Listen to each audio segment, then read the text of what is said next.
Hey there, welcome back to the table. I have a confession. I really have a strong desire to start over. But this is what I do with games like this. So I had a feel for how things go, and I want to start over.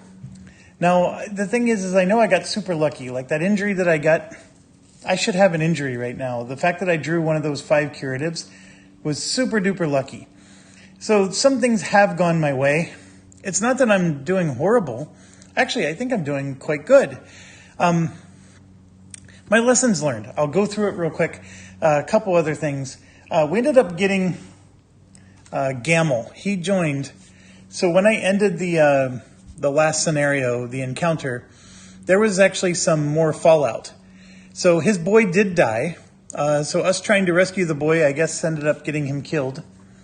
And so he vowed to fight this thing. And so Gamel joined us. So we have a new ally. And that also caused some new event cards to be added to the city and the other event. So anyways, that's step 1 that you missed. My assessment. The Warbear lives up to its name. It's an awesome defender, but it doesn't produce enough damage. And it actually hasn't been defending very much. The Penitent is better because it has the guard ability that can let it move in and protect other people. The Warbear only protects itself. I'm not a fan of the Warbear. Is it horrible? No, I'm just not a fan of it. The Huntress is borderline horrible at this point. Just because the Falcons overly complicate things, and if the Falcon are on the enemy, and I can't send a Falcon to the enemy because the Falcon's already on the enemy, I can't play the card. So I have to do this weird mechanic of bringing the Falcon back and sending it back out. If the Falcon is already at the enemy, I should be able to do any effect that, and maybe I'm misunderstanding it. But the Penitent, I think, has actually been really good. And I don't care much for Andrew character, the Harbinger. But confession, it is doing a lot of damage. So, anyways. So what would I do differently? Well, I would replace the Warbear with a blade. The Penitent and the Warden seem to both be very near to each other. I think the Priest is also in that same category. I'm totally fine with the Penitent. The Harbinger I would replace with the Witch. I just think that getting a mage caster or a caster type out there would be great. And then the Huntress I would replace with the Cur right now. I actually think after looking at the Cur's abilities, I didn't like him at first because I thought he was too squishy, but I sort of like him now. But here's the next thing. And it's a little bit of a gripe with the game. I'm not enough to make me not want to play it. But the companions, they get an automatic +2 defense. So this here is the defense value of both the Huntress and the Harbinger. It's 2.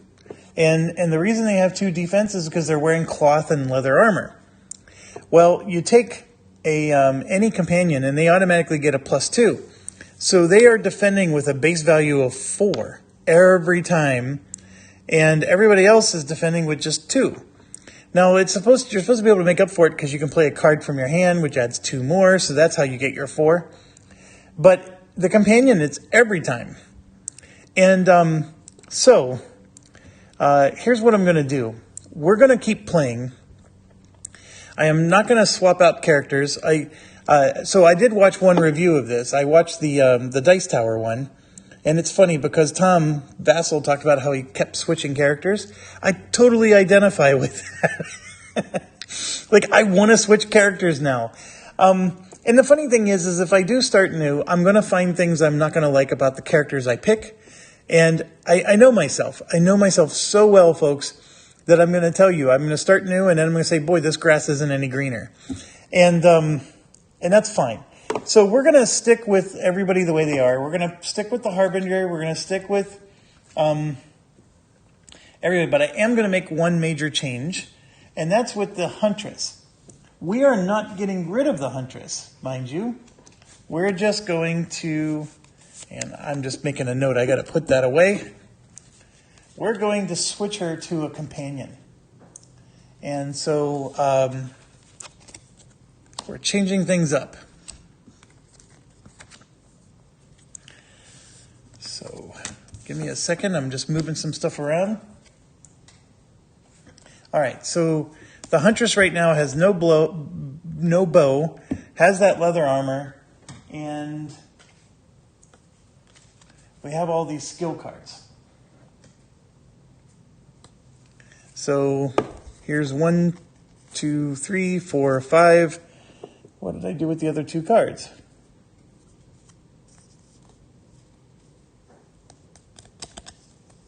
I put them somewhere. These are the cards that we chose not to use.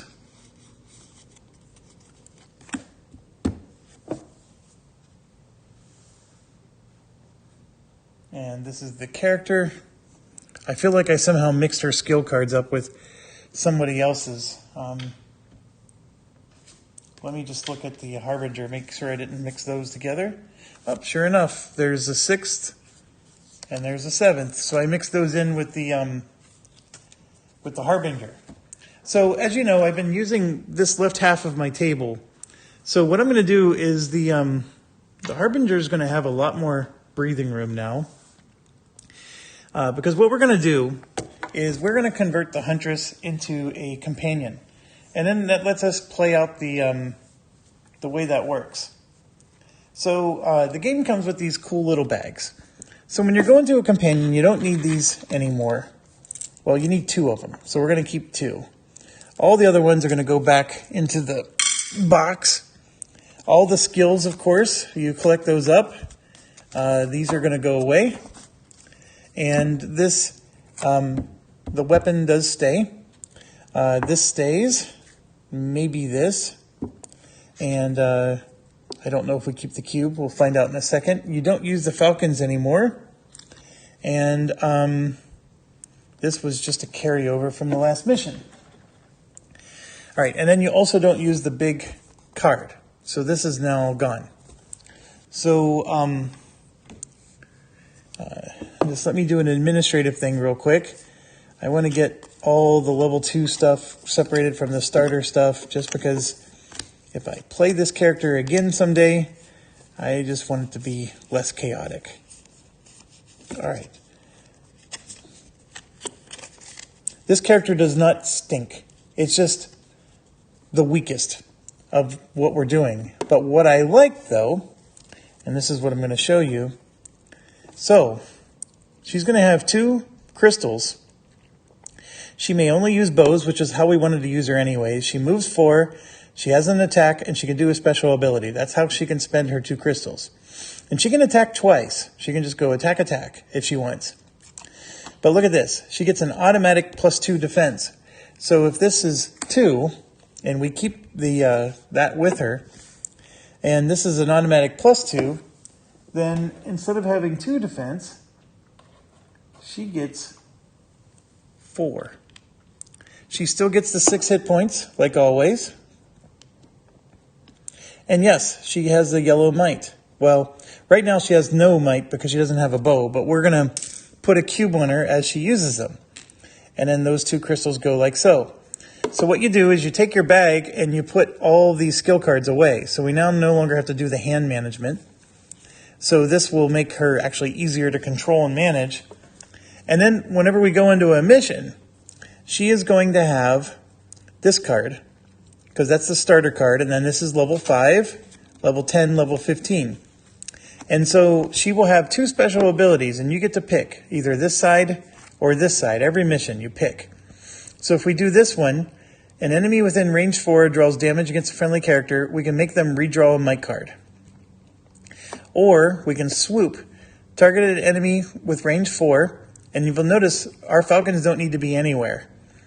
You may draw 5 cards from the attack, and the attack cannot miss, but may critical. And you can only use 1 of these per round. I can't put 2 crystals on that, for example. I can only use this once per round.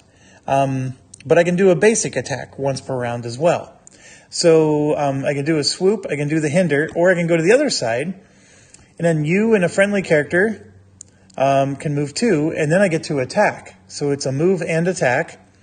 And then the clamp one, I can select a target and knock them back 3 in any direction. And again, it's just a straight up. And so she gets to take that every time. And so you would set her up with her bow, which would then put a thing on, and then you would have one of these skills, and then when it's her turn, she just either goes here, or, she spends one to do that, or she spends one to do that, and so forth. So it's very straightforward. She's going to have an automatic +2 to her defense, which right now is awesome. And it simplifies her greatly. We don't have to mess around with the falcons. We don't have to do the hand management. And so then we're down to controlling 3 characters, which that alone is actually a reprieve. Because controlling 4 is a bit much for some of you who are contemplating it. And the fact that I'm already on chapter 3 and I'm talking about this, many folks are going to miss this, right? Because they're only going to watch chapter 1 and get bored and quit watching. But anyways, the companion, we're going to use that from here on out. And so very simple to control, and I might even have space on my table to just manage this without having to, turn left all the time. But for now, I'm going to just move her stuff closer to us. And yeah, that's it. And then these ones she unlocks as she levels up. So we can just, put these underneath for now, like so. Okay. So we're going to try that. That means the falcons are no longer in service. And they did have the worst draft anyways, so they, drafted a quarterback when they already had Kirk Cousins. So, Falcons are not doing too well. All right, we are ready to start Chapter 3. I do have this I need to put away. We're going to fire this up, and we're going to get the map out. So let me pause, and we'll take care of all that. Okay, so here we go. We are on to Chapter 3.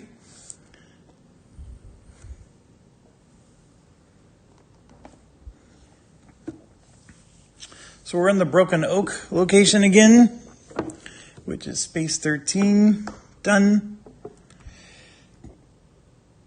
Oh, we got to get the Chapter 3 time track,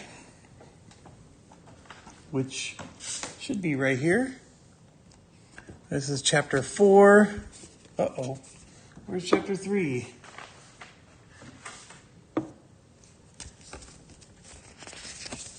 So 9, 12, 14, 17, 19,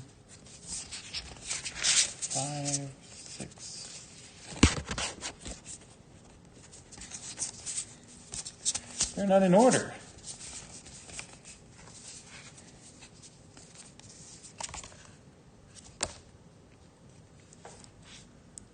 I don't see a Chapter 3 time track. What the heck?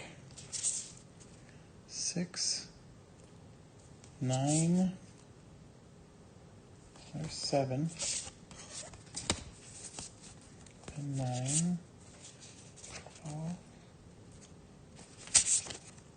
14, 17, 19, 10.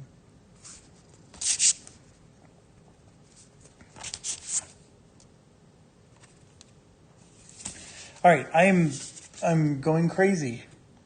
I see a 4A and a 4B. There's a 5. Oh, 3 is on the opposite side of 5. That is weird, but we'll go with it. Boy, that was actually hard to find. Light peeks through the slats of your room in the Broken Oak, teasing you from a good night's sleep, free of nightmares. Rising, you grab your gear and head downstairs. Upon entering the main hall, there is no cheer or raised glasses for what you did. After the satyr vanished, there was no proof you could bring to the town of your success. Without a head, there would be no pay.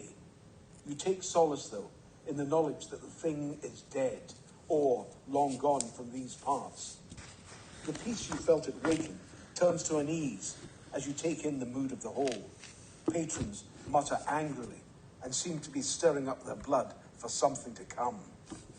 Men and women are streaming from the inn to join a procession of others in the street, all heading in the same direction. Fableman Greycane sits in a corner, wearily shaking his head. He sees you and waves you over to sit with him. He gestures to the people and pours your morning bitter tea. Ignorance, he declares.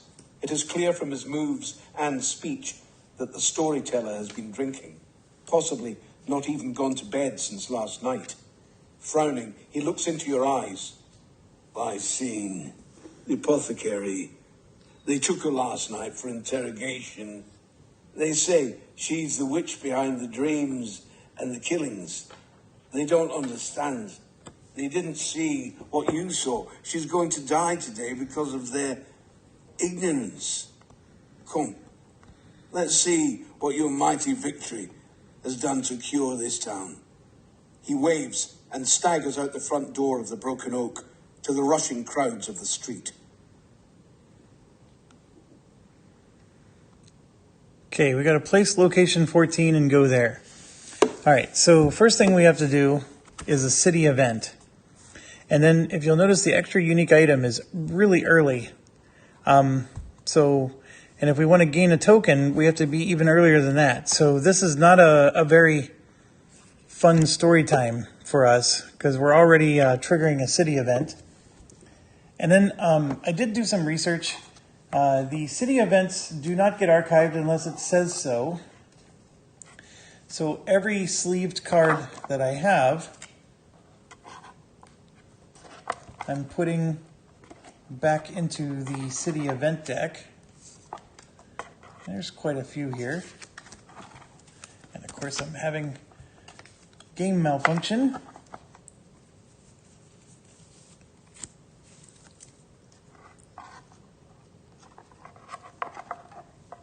All right, so we archived 3 cards. So I'm going to add these back into the city events, and then we'll shuffle. And before we go to 14, we have to resolve this. All right, so we got number 3 here. You pass a series of street hawkers and open-air bars. At one, you glimpse a woman pleading with a man for some iron for her children. It seems the man is this woman's husband. The man takes another swig from his drink and backhands the woman across the face. Do you hit the man, teach him a lesson, give her some iron, or pass on by? Oh, so it's the classic man who refuses to pay child support.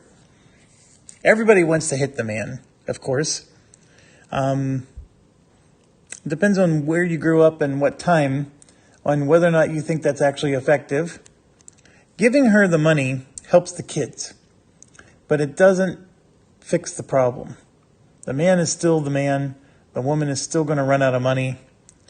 Teaching him a lesson, I don't know how that's different than hitting him, to be honest with you. But he did hit the woman. And so if you hit a woman, at least back in the days when we knew what a woman was, you hit the man. So we're going to hit the man. So let's do it. You toss the man across the bar. What have you done? The woman shouts. He'll be worse now.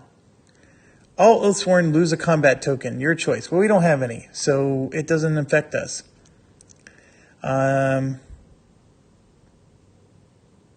So teaching him a lesson would have actually gained us a token.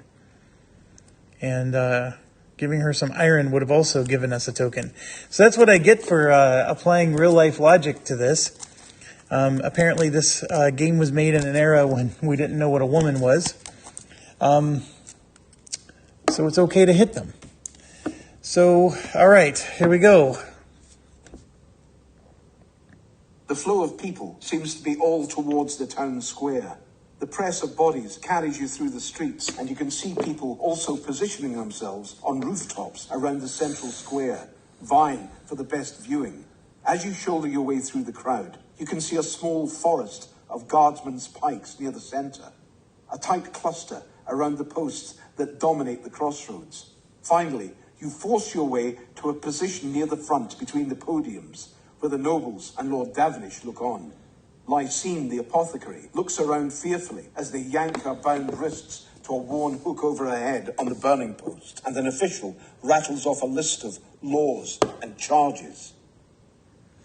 Step in and release her, or watch the proceedings. We know she's innocent. Let's release her. All Oathsworn gain a defense token. Good, because we would have lost one just a little while ago. And just in case you're wondering, the companions get those defense tokens. They get all the same tokens that a full-blown person gets.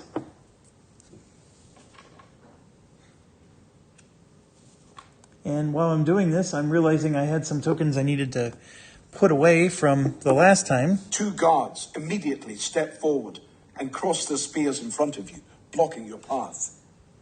You may have done us a great service with the rats, the official says, stopping his listing of offences. But this witch is bastions to burn. Blood for blood, right for right. Your job is done. This is ours. They are quarry bound in place. The guards point their spears to the crowd to move them back. More than one spear is angled to hold you in place. Lysine winces and looks to the crowd angrily. Haven't I helped you? I tended your wounds and you pay me with fire? Urging the crowd to silence, the official announces, this creature has lived among us as one of us, but no longer. Today Bastone protects you all and makes safe her people. Another official comes from a side alley, carrying a spluttering torch. He thrusts it skyward, and the town cheers in anticipation. Holds anyone an objection to this justice?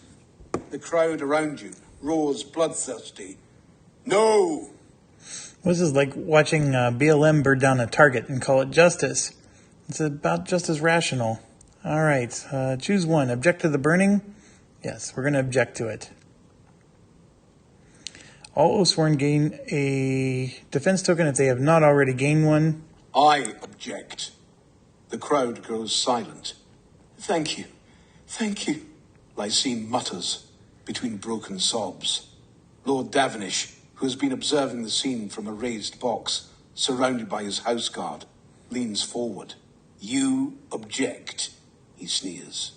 You are protectors. This is what you do. Try to free a monster. Let more children vanish in the night. He motions to the official who throws the torch into the oiled wood pile by Lysine's feet. Objection overruled. The smoke curls in thick, oily tendrils that begin to swirl around Lysine. No, she cries. I've hurt no one. I've helped this town. I've healed you. She lurches and tries to move away as flames grow and lick at her calves. You have no idea what you've done. I cannot help you, and I cannot stop what is going to happen now. You are all doomed. She screams, but it is a sound like nothing you have ever heard. It strikes the base of your skulls, a piercing whine that makes you flinch. Several of the crowd double over as the shockwaves washes through the town square. The flames reach up her legs as she continues the obscene wailing noise. The sound pushes into your spine and assaults your mind as the smell of burning flesh fills the square. The keening scream reaches an unholy crescendo. A throat should be torn by such a noise. You cover your ears, but it doesn't lessen the pain. The ground shakes. There is screaming from the distant walls of Barstone. Grey Cane looks at you. That wasn't her. That sound. Something is coming. There is screaming, rumbling, the sound of shattering stone. People on the rooftops stand and turn. The deep wood comes alive, one screams. It's huge. What is that? Run! The witch brought it.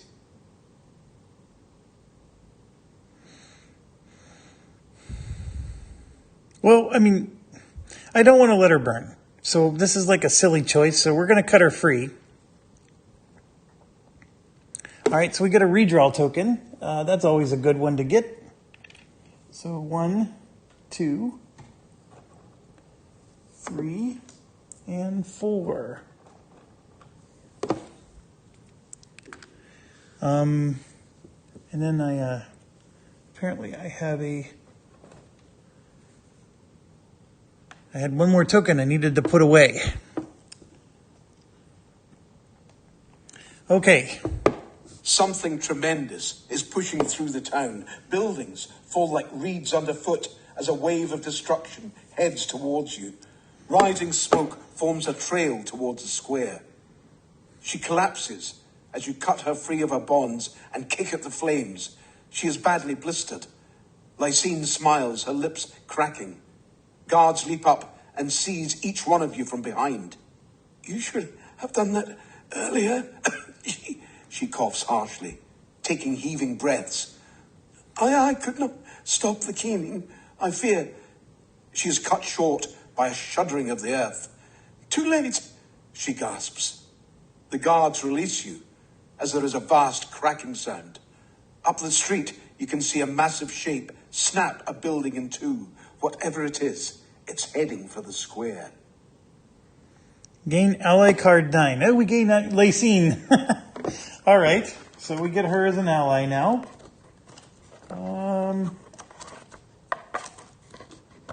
We missed a bunch of allies, it looks like. So she looks very young for an apothecary, but you're imagining an old witchy-looking person. Once per encounter, your attack becomes a cone. Yeah, that's not bad. These allies are cool, but they don't do anything unless you get KO'd. So having them around. All right, and then we got to add Deepwood 26 and 23 to the event deck. And these are just events that involve her. Because every other ally we added did the same thing. So there's 23, and then we need 26.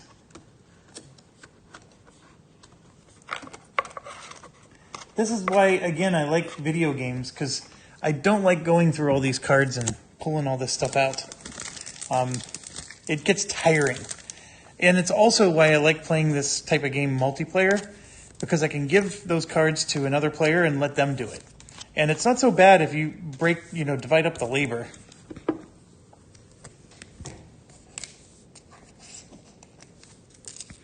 All right, so done and done. Continue. We have breached, Greycane mutters, eyes downcast. He shakes his head and sets off at a run towards the broken oak. Over his shoulder he shouts, "Please, save those you can." You know as well as Greycane what this means. No town can survive a breach like this. That beast cannot be felled. The Deepwood will flood into the town and everyone will be dead in a span of days. There is only one hope: to escape the doom of Bastone and reach Verum. Holy crap. You must escape Bastone. The beast is rampaging through the town. You must avoid it at all costs. So this map is no more. Wow, I was not expecting that. As you escape, you need to find rations for your journey. See, this is why we should have taken the +1 rations for each meal. Track the amount of rations you have with a tracker token. You may choose to take any refugees you meet with you to Verum. You do not have time to take anyone, and you know that the larger the group moving through the Deepwood, the more dangerous it becomes. Every person will be another mouth to feed, but without you, they are surely doomed.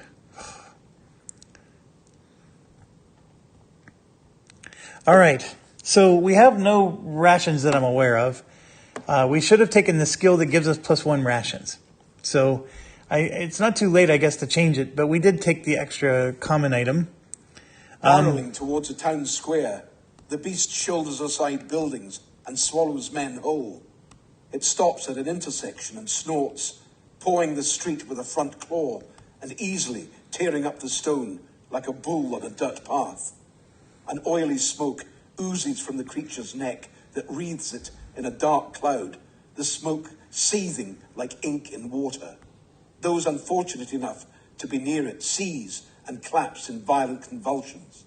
Behind you, Lord Davenish bellows from his raised box, surrounded by a company of his houseguard. "To arms, men! For your lord and Bastone, slay the beast. Several men begin to charge, but many more falter at the sight of the thing. Something alights in its tremendous eyes. Massive rear legs force the storm-grey armoured hulk forward. In mere breaths, it is in the square.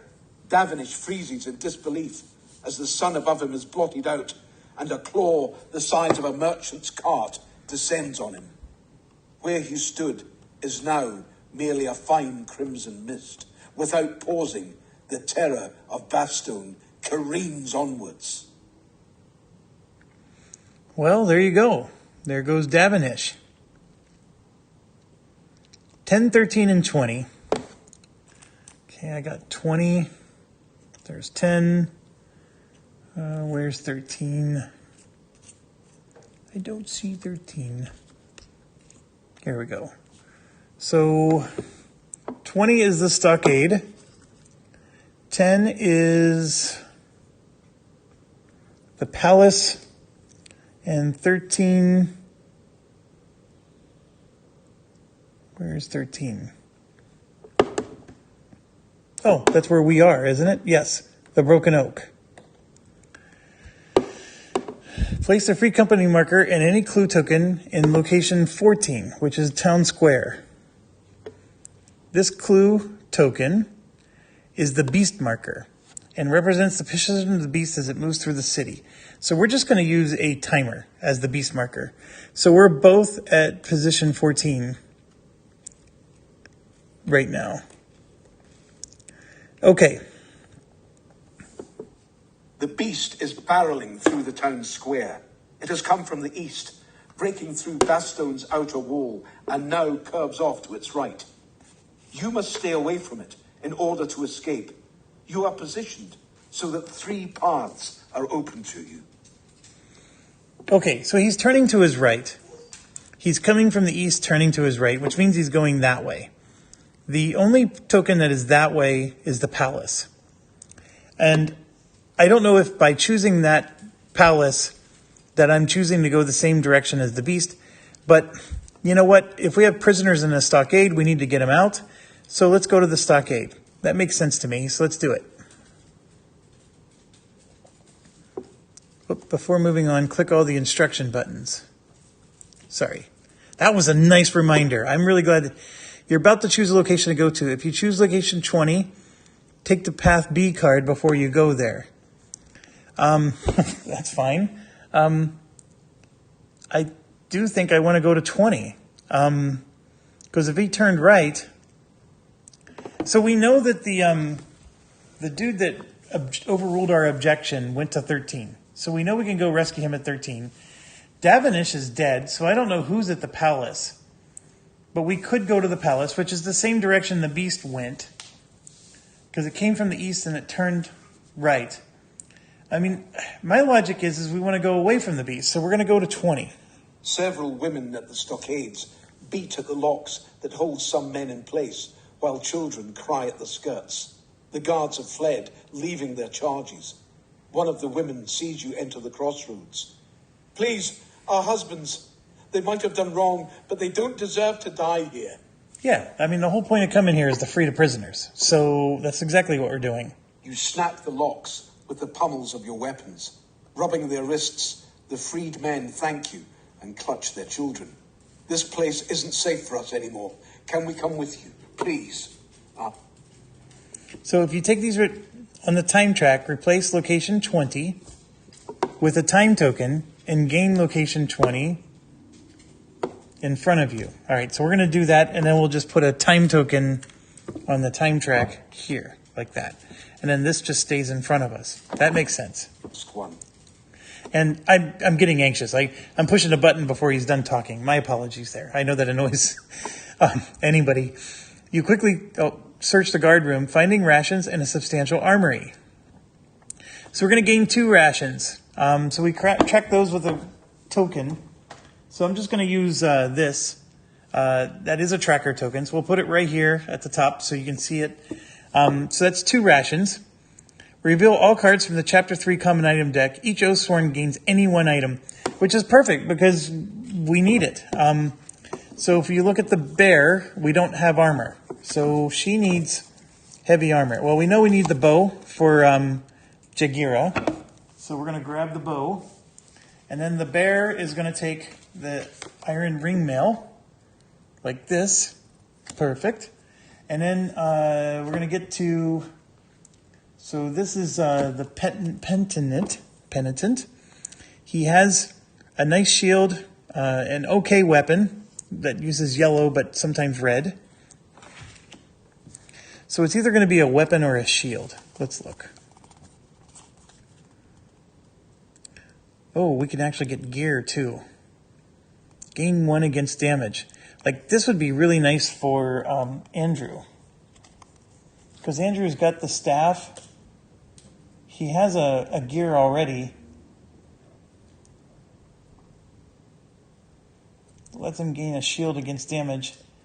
We can give that to Jagira. All right, we'll contemplate that one. That's a two-hander. Yeah, I can't use that. Leather armor is okay. We got the daggers.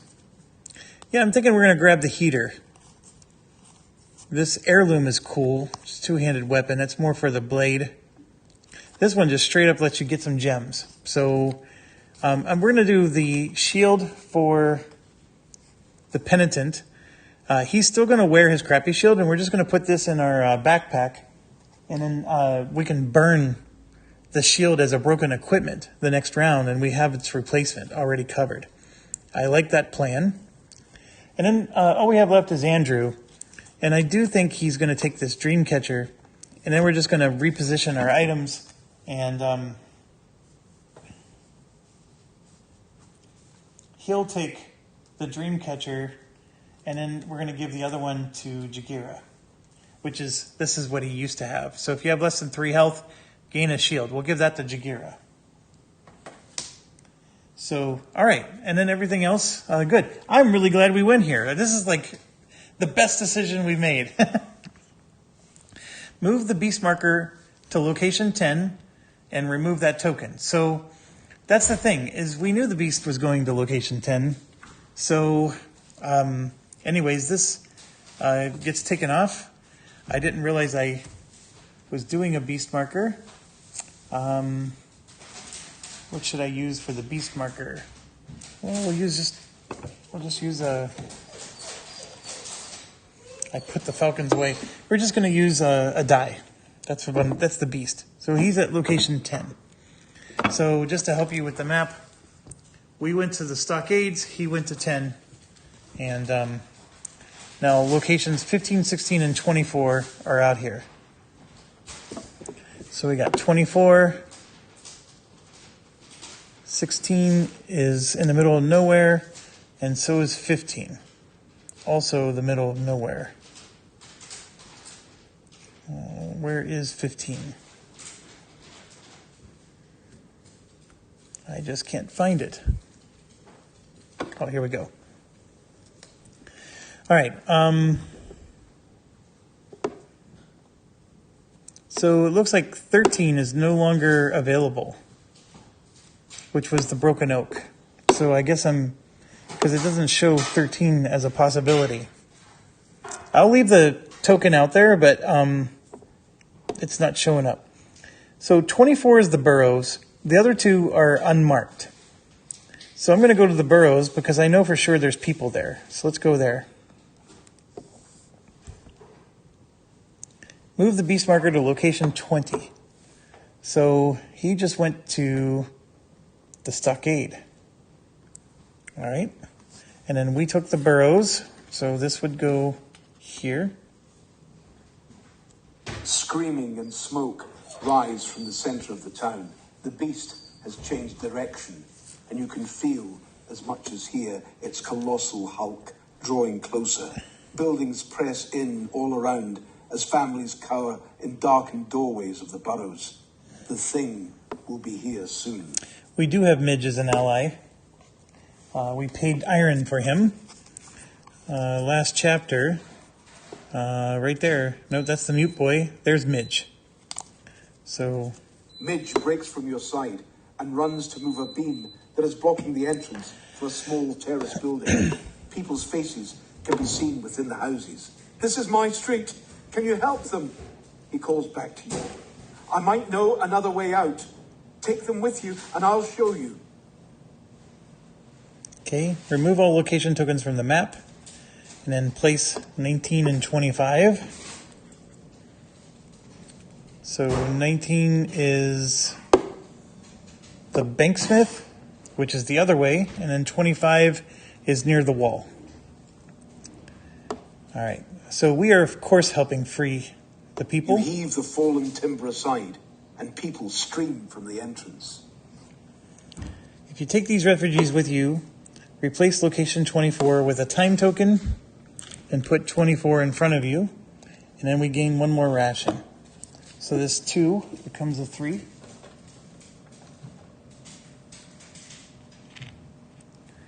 And then all Oathsworn get a redraw token. So that's good.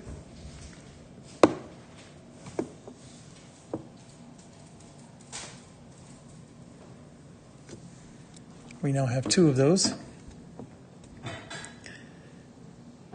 Cloud of dust and debris rises nearby. We have to move Midge Pants. There's a sally port through the wall south of here for supplies during a siege. No one will be there. Only a few of us know of it. Trust me. Place location 27. That's the sally port.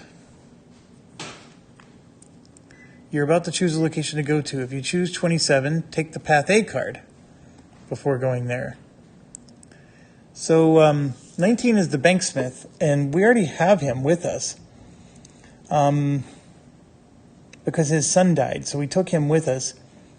It's interesting because we could go there, which is like a zigzaggy thing, but let's go to 27. I'm going to listen to Midge. Take Path A card if you do not already have it. Remove all location tokens from the map. So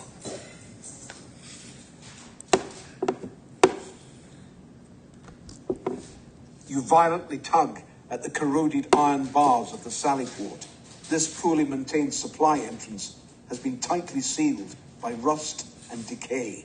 The beast burrows through the poorest streets of the town, headed toward you. move the beast to location 24. So basically, he's right behind us. Perform a round of combat against defense 4. Oathsworn, do not lose a hit point for failing. And then we have to have 4 or more successes.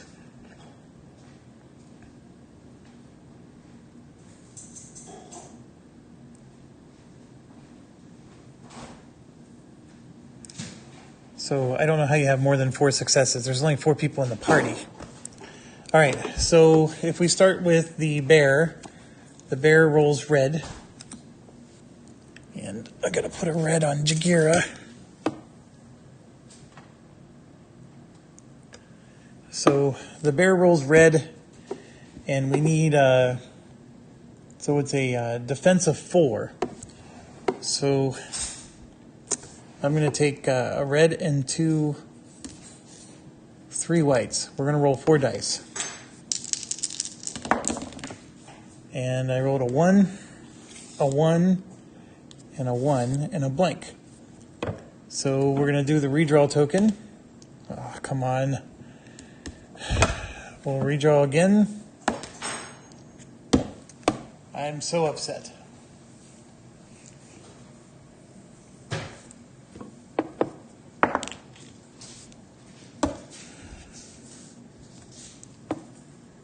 It's like using up all my tokens. Okay, we did not succeed with 4 successes. So we're doing otherwise. You hack at the mechanism of the sally port. Great clangs peel the door. It creaks, then opens a crack as you force its hinges to turn. It won't open quick enough. Serrated claws protrude through the crack, and the door is forced open. On the other side, a pack of things from the deep wood await you. Drawn by the clamour, they claw at you through the opening.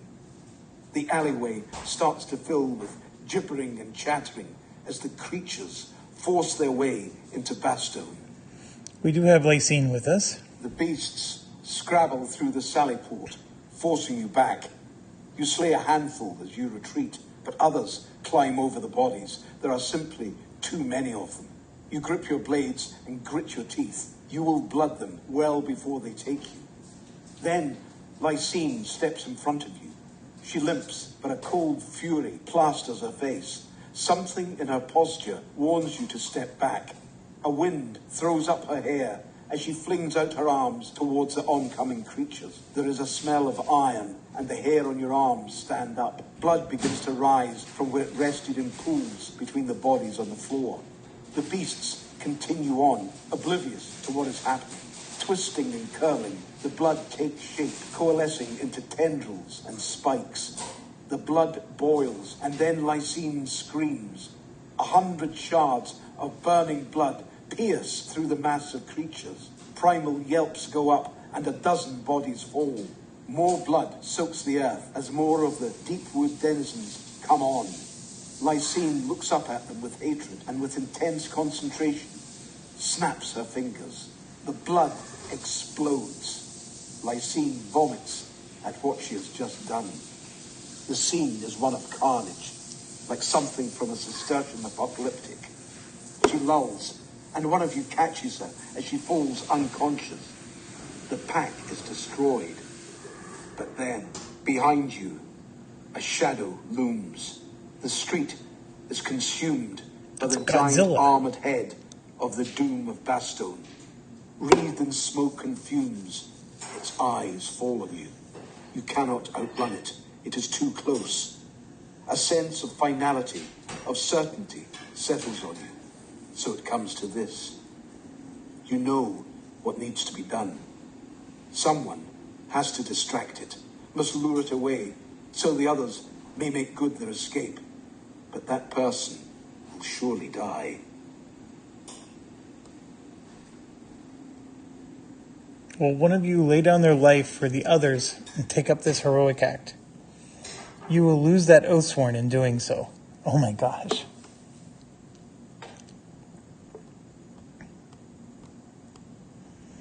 Oh my gosh.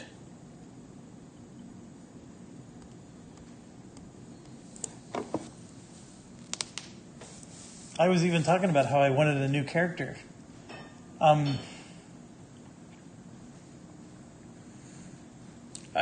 I'm so curious what's going to happen if I say we all refuse. That means we're all going to die, right?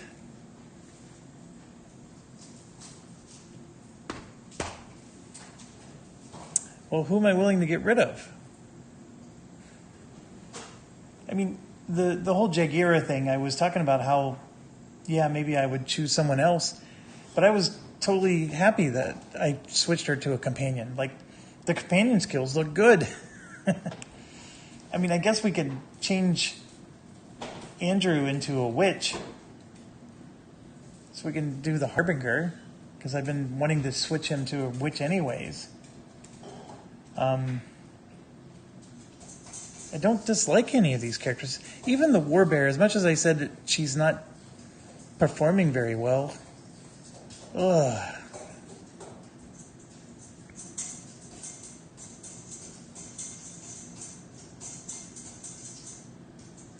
I don't want to make a decision. This is one heck of a thing to throw at us.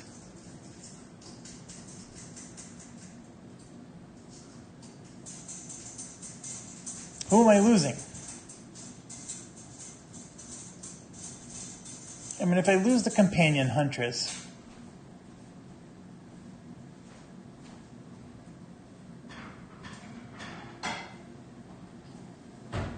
wow.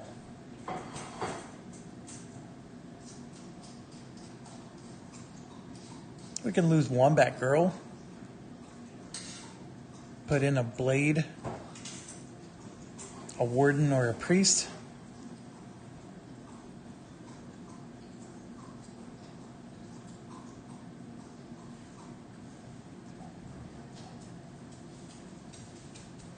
Hargamager hasn't been horrible. We're all going to refuse.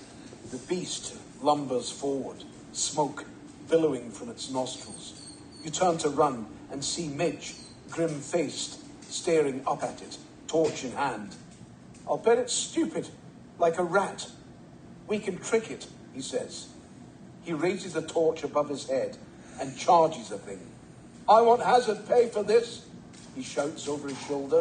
The beast, seeing the flame hurtling towards it, withdraws for a moment, and that is all Midge needs to dive down the side alley. The mighty creature rears up and crushes a terrace of houses before clawing its way after the youth. Lose Midge.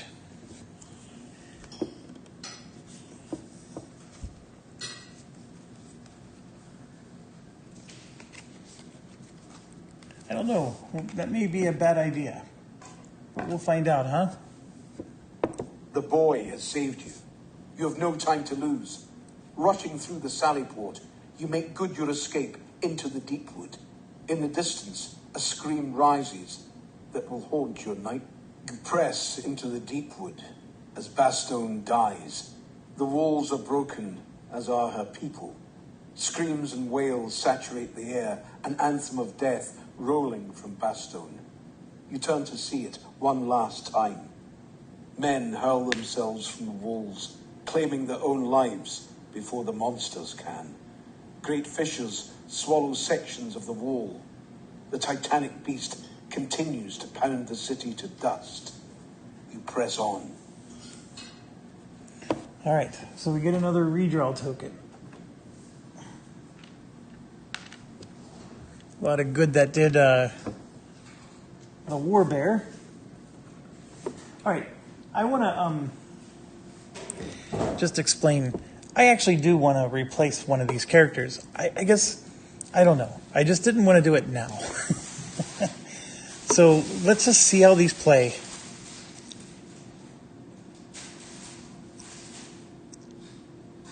There is no wired road. There is no path. Your weapons sing as you slice through vines and roots. We do have Grey Cane. We should. Or no, we don't have Grey Cane. Come on. We don't have Midge. Up ahead, you see shadows around a tree. You slow, and as you get closer, you see Grey Cane nonchalantly leaning against its trunk. Bram is at his feet, tapping ale from a barrel on the ground into a clutched mug in his shaking hand. Grey Cane smiles. Not bad for your first doomed tavern escape, but I'm sure you'll do better next time. Bram begins to weep, and Grey Cane puts his arm around his friend. Chin up, mate. It's not as bad as your root porridge. If we can survive that, we can survive this. Bram lets out a single, snotty laugh. Grey Cane continues. Survive. For them. While you live, Bastone lives. Keep on.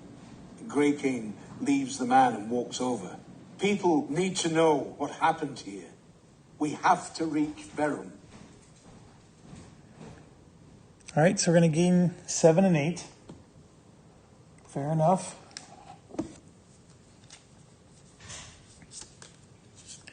And sure enough, it's Grey Cane and Bram, the innkeeper and the fableman.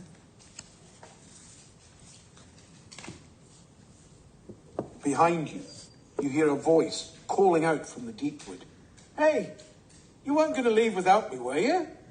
Turning, you see the young, dishevelled form of Midge running through the trees. Somehow this young lad survived the doom of Bastone.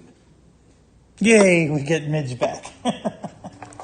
Oh, I am happy. I am so happy. And managed to find you, even here. Did I mention I'm also an excellent tracker and a deep wood guide too? Thankfully, your lifeline is still with you. You look down at your compass. You know Verum lies to the southeast, but you could miss it by miles if you don't find the wire road. A sudden noise whips your head up. Not one noise, but many noises. The party gathers around you. and you steady your breath, ready to receive an attack. A large group of people burst from the underbrush, flailing and clutching at bags of supplies and belongings. There are at least a dozen civilians. They are terrified. Catching your eye, a woman rushes towards you. "Help us, please, it's coming." You are about to ask what, when... All right, survival check difficulty 4. This is not a combat. So I'm going to roll 5 dice. We're going to start with... Oh, we don't have to do all of our people. So we're going to start with the penitent.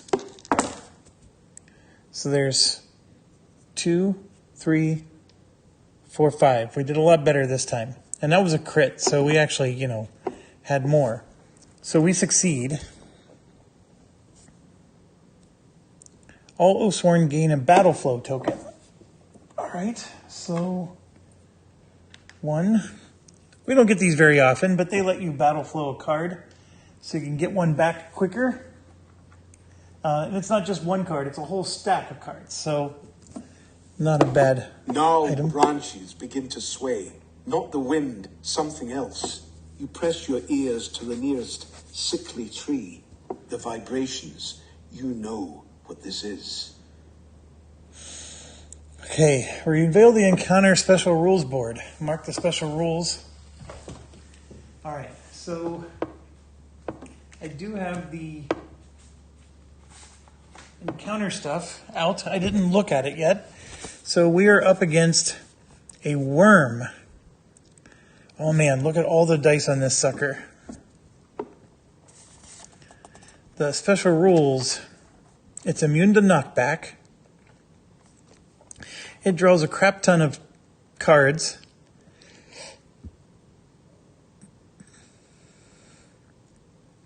One Oathsworn takes the vibration token.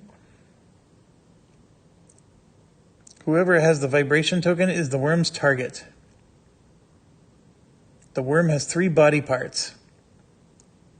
There are 12 civilians in the center of the map, and you may try to protect them if you wish. Civilians will die if they receive any damage, but can be protected by moving them off the board edge. On their turn, instead of playing an ability card, an Oathsworn may spend 1 to move an adjacent 4 hexes. This is free if you are a companion. Each civilian may only be moved once per round. All right. Woo. So we're going to have to do some rescuing, a little bit of moving, and then you can see there's a lot going on here we'll have to read and understand better. "Nobody move," you cry. The free company immediately comply, as do most of the civilians. Not enough, though. One man panics and begins to run for a tree. The vibrations intensify. The earth around you churns as you feel the immensity of it moving beneath your feet. The earth around the runner bulges upwards and serrated tusks burst from the ground. The man screams as he plummets into a great maw, and the worm rises. The head extends 15 feet from the ground as the eyeless mass of pallid flesh turns towards the group, hungering. It cannot see you, but it can sense your presence. Okay, record how many rations you have, the number on the tracker token, then lose the tracker token. Place all your refugee tokens in the free company bag. If you have the mystery chest, open 3. So, all right, so we have 3 rations and technically only 2 refugees that we saved. And then we are going to gain this token at the end of the story. So we're going to gain a defense token, and we do get the extra unique item.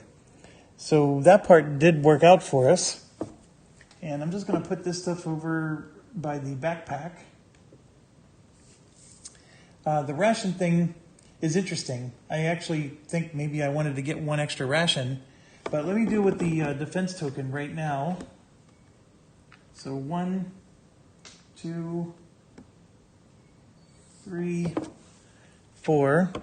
Let me just say thank you, developers, for giving us Midge back, because I actually felt bad that he was going to die. And then let me also say that I'm probably going to regret that I should have taken this opportunity to replace one of these characters when I literally opened the video saying that that's what I wanted to do. So I'm extremely curious what would have happened if I would have sacrificed a character. I'm assuming I roll another one. But what a fascinating twist to this game. I was not expecting that at all. I thought we were going to be in Bastogne forever. So I'm expecting we'll have to do a different map and stuff next time. What an amazing little twist, for sure. Okay. And as you saw, the next thing that happens is we do the encounter. So let's do our instructions. Yeah, after the encounter, continue the epilogue. So that's it, folks. That's the story for Chapter 3. Pretty wild. So we basically got a free merchant action, like banksmith action. We didn't get to sell anything. We didn't get to buy, whatever you call it, those things that help us with the injuries. Didn't have to spend any money. That's pretty wild. That's all I have to say.